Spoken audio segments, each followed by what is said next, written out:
You're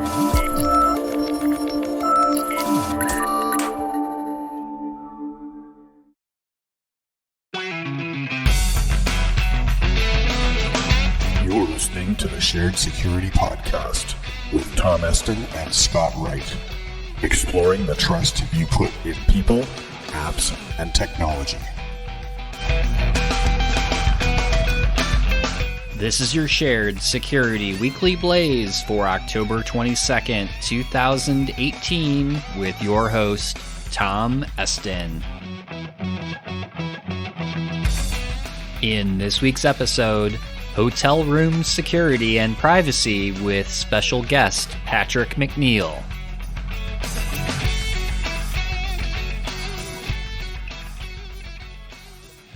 Silent Pocket is a proud sponsor of the Shared Security Podcast. Silent Pocket offers a patented Faraday cage product line of phone cases, wallets, and bags that can block all wireless signals, which will make your devices instantly untrackable, unhackable, and undetectable. Use discount code SHAREDSECURITY to receive 15% off of your order. Visit silent-pocket.com to take advantage of this exclusive offer.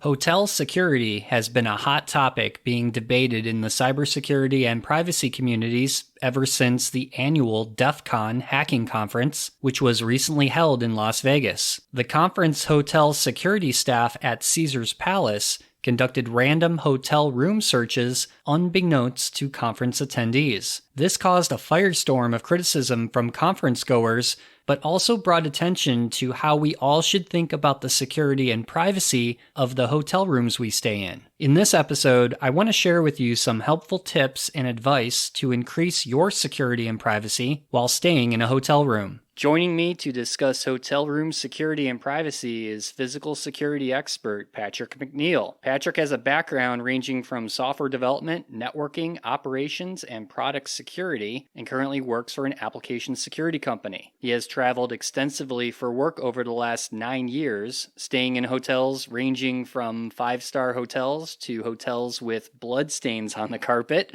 I think I want to hear more about that. And Patrick is also a lifelong martial arts practitioner, runs Oak City Lock Sport, and does physical security consulting for Stern Security when time permits.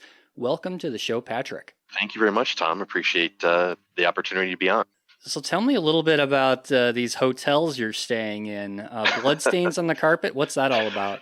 Yeah, that was an unfortunate situation where I went to a conference and the conference coordinator had some hotels nearby that were recommended. And this was in downtown Chicago. And let's just say, while she thought it was a safe neighborhood, it really wasn't. And the hotel, of course, is completely booked up. I check into my room and do my normal walk around, and there's literally blood stains on the carpet, probably the size of a dinner plate, and some like blood spray on one of the walls. Oh no! It wasn't a whole lot, but it was enough to kind of freak me out. And I know I'm asking for a new room, and it's completely booked up. So I ended up staying there, but it was like put the towel over it so I didn't have to look at it, and just stay away from that area. It was obviously old. So.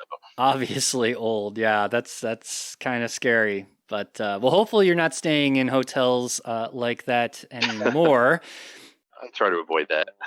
But you wrote a really great blog post recently about safety in and around your hotel room. And I think you wrote this because of the controversy that happened at Caesars Palace back in during DEF CON in August in Las Vegas with the conference attendees of the conference. Could you give us just a brief overview of what happened at DEF CON for our listeners that may not be familiar with the controversy? Sure. And you're right. I did write the first post and it turned into a follow-on as well. But it all was because of the mass shooting that happened last year in October in Las Vegas. Basically, the big casino hotels decided that they wanted to ensure the safety of their guests and the public at large by inspecting the rooms of guests when they hadn't been seen for a while. They'd refuse service, or maybe they were seen with, large Pelican cases or something when they were traveling in. You get an event like DEF CON, between the DEF CON shoot and all the electronics equipment that people bring in, there's going to be a lot of Pelican cases, right? Those are all similar things that the shooter had actually done. And unfortunately, they had a policy that allowed people to opt out of room service as an environmental or green initiative. So they were kind of setting themselves up for rooms that, had refused room service. So when they decided to start, investigating what was up in some of these rooms, just doing what they were calling a wellness check, it would appear that their policy either was implemented inconsistently, or maybe some employees weren't trained appropriately, because they ended up having issues with employees walking in on partially clothed guests after, the briefest of knock, or even pounding on their doors demanding to be let in, and not necessarily even providing appropriate identification or allowing the guests to check with the front desk or someone, to see if they were legitimate. Would you consider that a common practice in most hotels? I would say no. I think this is a little bit of an overcorrection, and maybe it's necessary based on their threat model, but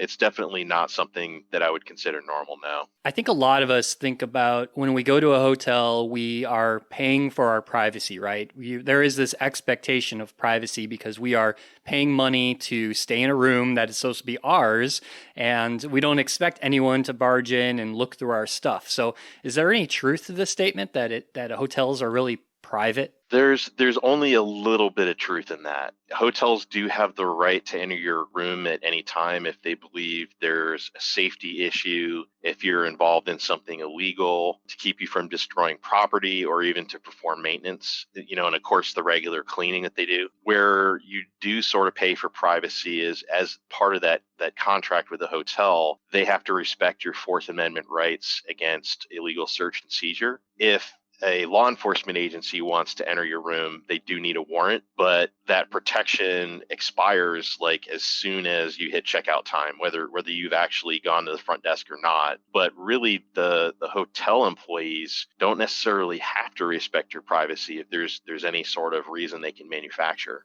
Is there anywhere that people can view hotels' policies? Yeah, I know that some hotels do actually have that in their agreement that you sign when you make the reservation, or that you pretty much ignore when you make the reservation. But I have not done the research to see, like, does each individual brand post their policy or anything now. Edgewise Networks is the first zero-trust platform that stops data breaches by allowing only verified software to communicate in your cloud and data center. Micro-segmentation projects can be costly and difficult, but Edgewise offers a new approach: zero-trust segmentation. Without any changes to your network environment, Edgewise puts your data at the heart of your security strategy, giving you visibility into workload communication pathways, security policies built on the cryptographic fingerprint of the software, the ability to apply policies and segment your networks in one click, and a way to continuously monitor and assess risk. Edgewise recommends policies based on the identity of your software and stops attackers' lateral movements by requiring authentication and authorization with every workload communication. Visit edgewise.net to learn how Edgewise can eliminate network attack surface, stop lateral movement, and protect your applications. What are your top 3 or 4 things that you recommend everyone always do when staying at a hotel? The things that I think are really common, the top basics. I always inspect a room with my bag just right inside the door, and don't unpack or anything before I get comfortable. I'm walking around like anybody would to see, is the place clean? But I'm looking at the physical security items first. Maybe even before I get to the room, like on my way there, I'm just checking out to see, where is my room in relation to any exit stairs or elevators in case of a fire, or other emergency situation. And then once I get into the room, the first thing to check, of course, is the locks on any doors, windows, sliding glass doors, anything adjoining, and that any additional security devices like the little flipper that you can use to reinforce your door or the deadbolt, that those actually align correctly and that they actually work. And then I'll go and check my phone, which seems a little crazy given that most of us are going to travel with mobile phones. But I do that just because it's got that direct line right to the hotel front desk or security, to make sure that you have it in an emergency, or if somebody does want to inspect the room, you can just hit one button and you're on the phone with somebody. And then the last thing I'll typically do is, and it sounds silly, I'll pop some toilet paper in the peephole and put a hand towel right behind the handle so nobody's peeping in and you can't use an underdoor tool to open that door. So what are a few things that listeners can do from a counter surveillance perspective? In my opinion, the easiest thing to do is just be tidy. I know you're going to relax when you're in a hotel and things may get spread out, but if you're really concerned about snooping, just clean things up and organize your stuff. Put stuff back in your suitcase, put things on shelves, put things in drawers.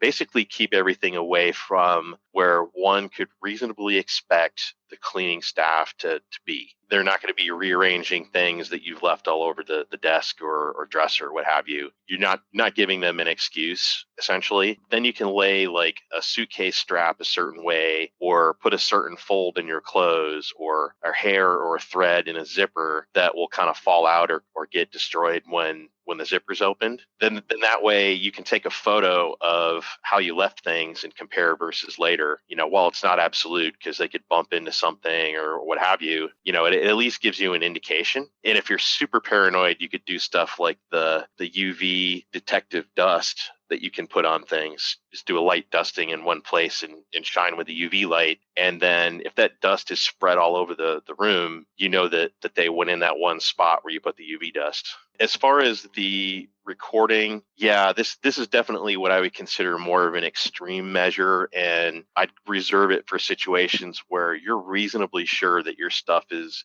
being gone through, or there's a significant chance of it. You've got something expensive that maybe you can't secure. I'll do the standard. I'm not a lawyer. This is not legal advice. But you have to be careful with where you're recording. Certainly, pretty much every state has a law that says people have a reasonable expectation of privacy. So you should never, ever record in the bathroom in particular, because the cleaning staff could use the bathroom. There's nothing wrong with that. We get into the whole gray area of whether this is legally your home or somebody else's place. So while it is legal to record inside your home with hidden cameras without notice, trespassers do waive the rights to be recorded. You do have to be careful and kind of know local laws because they may apply. So watch the state that you're traveling to determine whether they're called what's called a one-party state versus a two-party state. And what that means is if you're a one-party state, only one party has to consent to the recording, i.e. you, the person making the recording. And in two-party states, both have to consent. So that would kind of rule out some of your recording. And though that may also be different for audio versus video. So it may be one or two party state for audio, but video may be completely different and covered under separate laws. And of course, you're going to run into city, county, and state laws. So basically, use this with caution, understand where you're recording. If you do get a recording and it shows evidence of a crime, the first thing to do is not march down to the front desk and show it to them. The first step is consult with an attorney before deciding how to use it. And definitely, like a lot of things, this comes down to how you decide to actually use the recording. If you get a recording and you see that something's going on, maybe you can take other steps to secure your stuff that doesn't involve showing somebody the recording. Like a lot of things, it's once you start using that and publicizing it, that's when you can get into hot water.